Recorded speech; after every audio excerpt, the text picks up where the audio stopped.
Thank you for joining us once again this afternoon for another series of talks on World Hearing Day.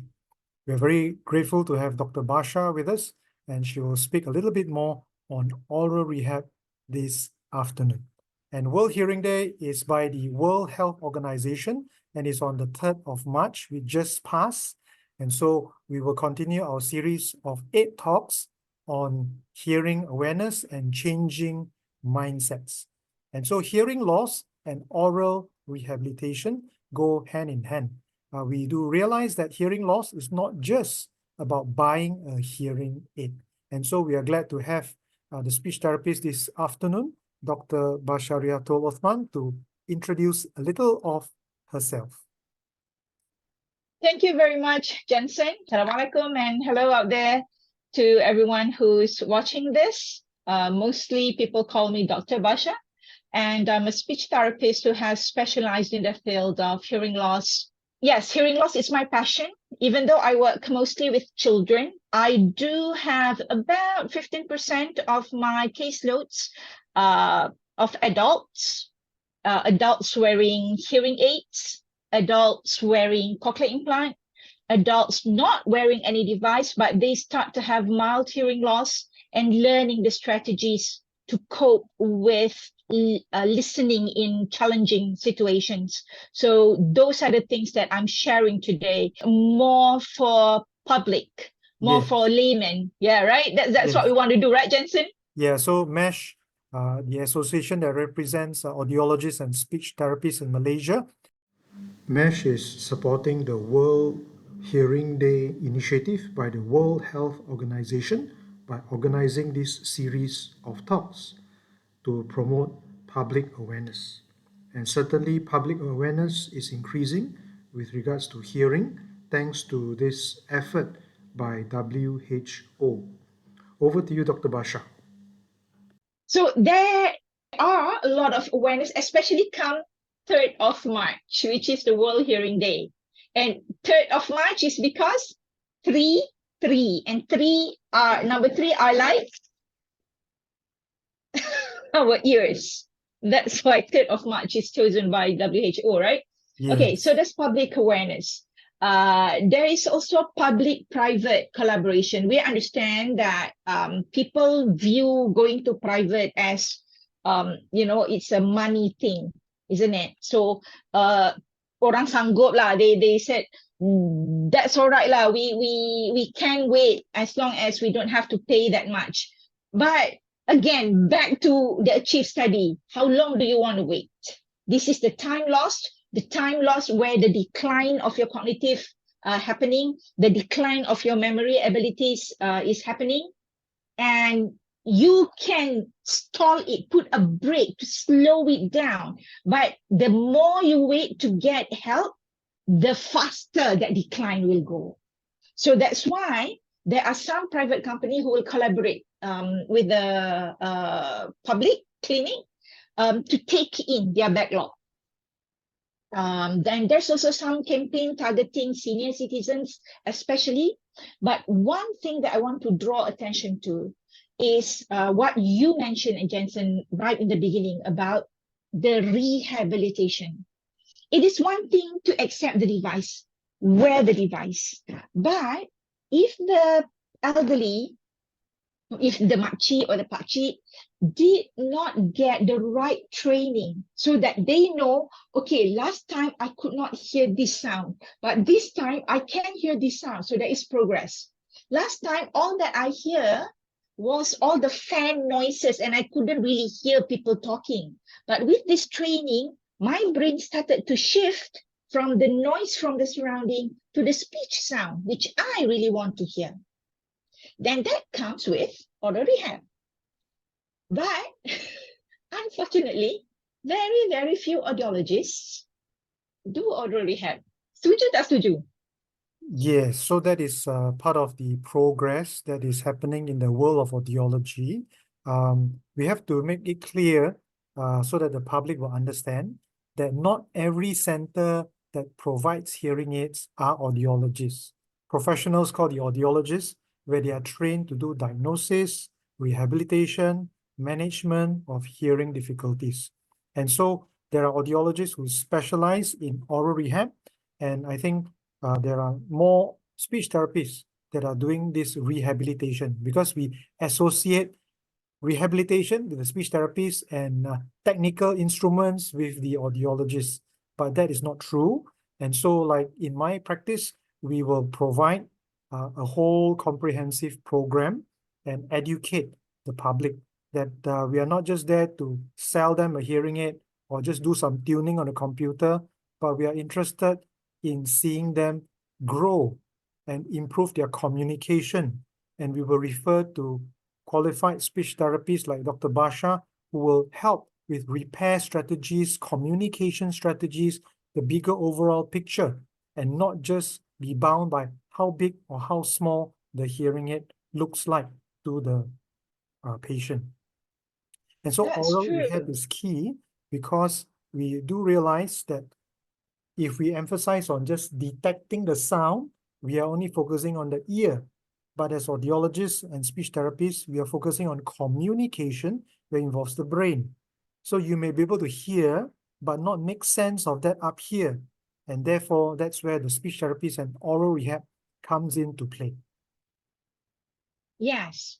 And even though earlier on I talked about normalizing hearing aids, like how we normalize glasses, the difference between putting on glasses and putting on hearing aids is that when you put on glasses, it's suddenly, now I can see that, now I can read that, before I cannot read that, or now I see that your face has this and this and this, before I thought your face is so smooth like that one.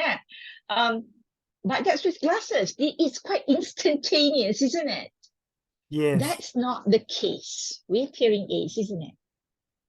Yeah, That's not the because case. if we look at it from the physical explanation, it's the fact that in vision, it is about the sharpness of the image that is projected onto the back of the eye or the retina, and the brain understanding the picture clearly by seeing sharp. But in terms of hearing, it is a total different skill set.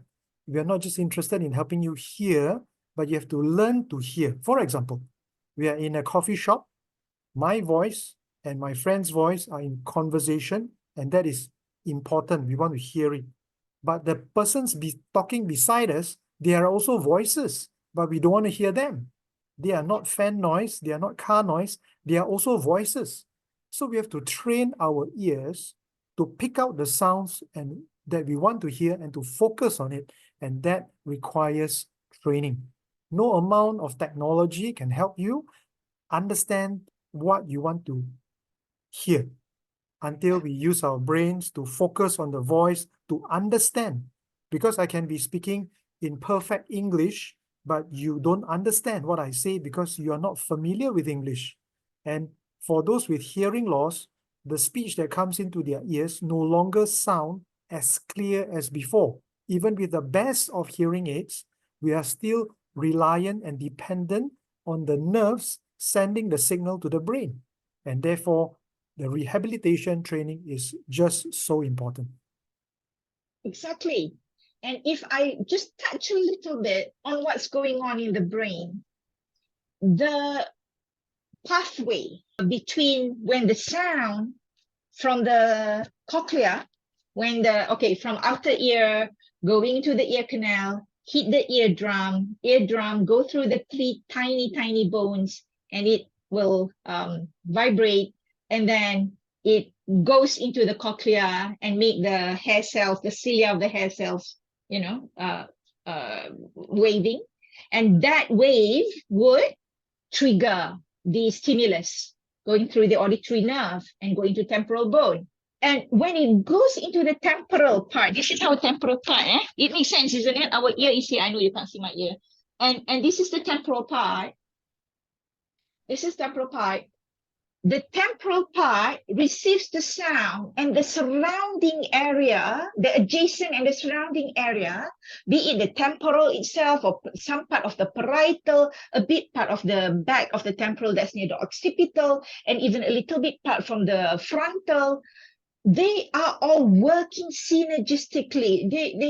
They're working in like an orchestra First, to make sense of what they hear, and then retrieve from your kamus, from your lexicon, from your dictionary in your head, what are these words, and then start to formulate what is the response.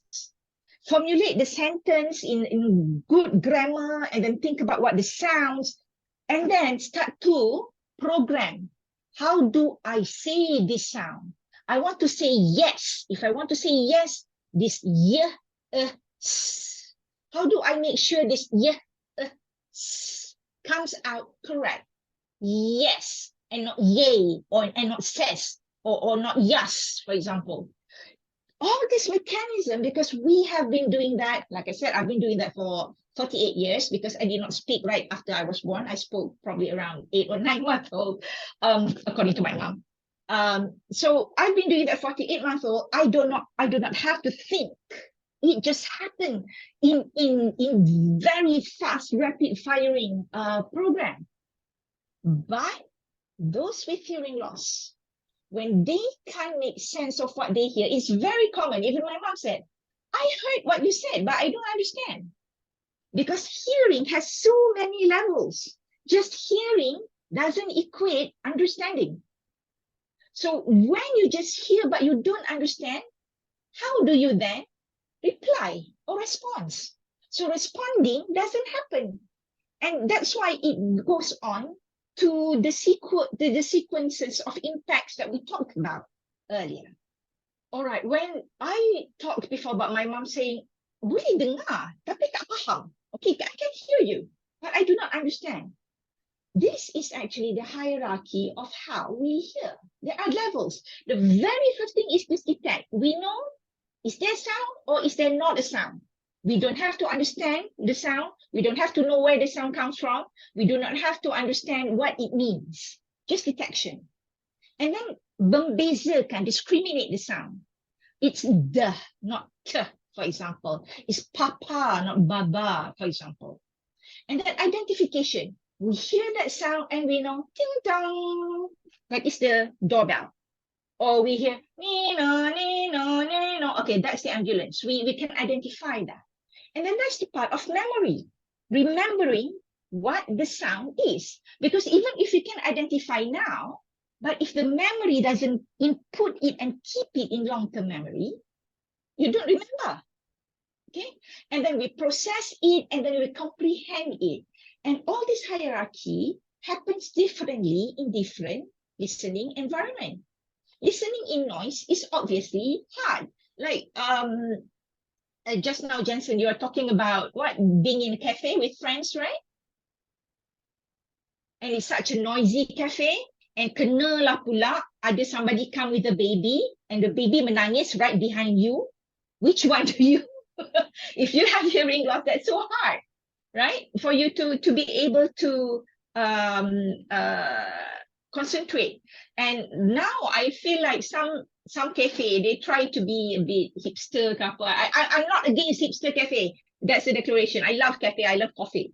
But some cafes, for whatever reasons, they like to make their walls and their ceiling very smooth and very hard surface.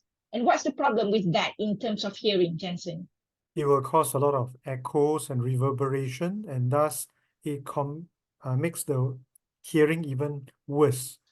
So if they have softer walls and curtains, they will absorb the noise, so the noise level is not so great, so we can focus on the conversation better. But if you saw hard walls, all you get are reflection of sound, and when you have many people speaking at the same time, the reflections get multiplied, the reverberation is terrible, and conversation just cannot happen. Yeah, wow, very, very textbook explanation. I like that one, Jensen.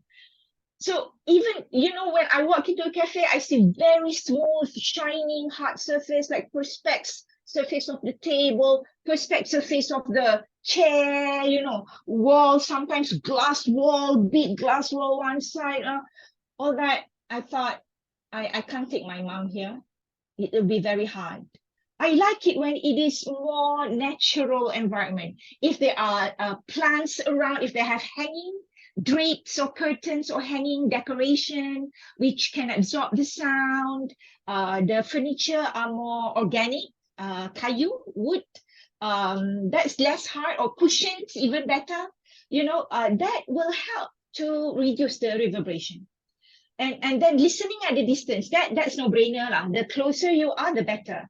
And you know what? Among the first hints that we realized our mom wasn't hearing is when she's cooking, and you know lah, our Asian cooking, right? Kalau tak tumis tak sah, right? It's always like if the Chinese cooking, they call that macam Stir dragon fry. breath. Oh. Yeah. The stir fry, is it right? That sort of thing. You have to asap and all that. She would ask a question while she's doing that, and then when we answered, she didn't hear, and she said, mak tanya ni. He said, dah jawab. Hello, we dah jawab. But because she's doing that tumis, that frying, she did not hear our reply. So that's a hard situation. And also to non-live voice. Non-live does not necessarily mean recorded. Non-live also means talking on the phone, talking through video call.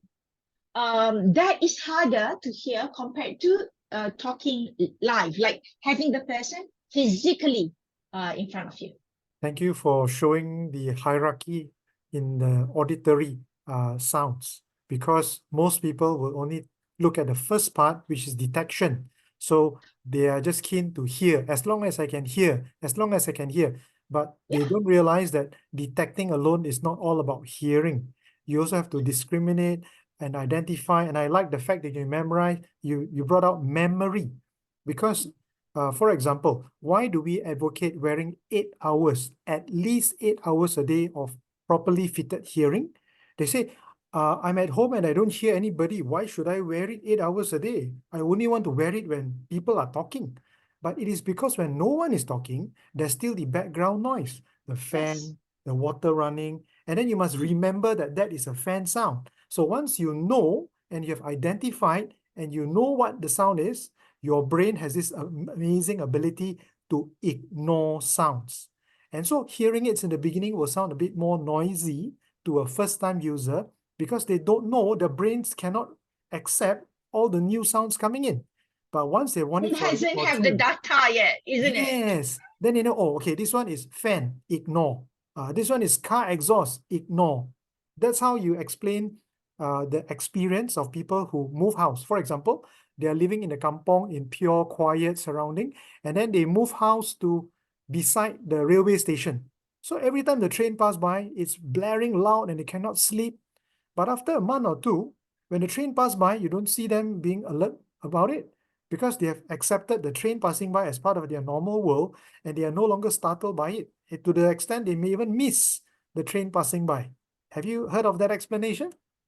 Yeah. I know. I because I've actually lived with a train underground running under my room. Wow, a train under In your room. Melbourne. Yeah. So I know the first train in the morning because I can hear it. My room is on the basement, and underneath is the railway track.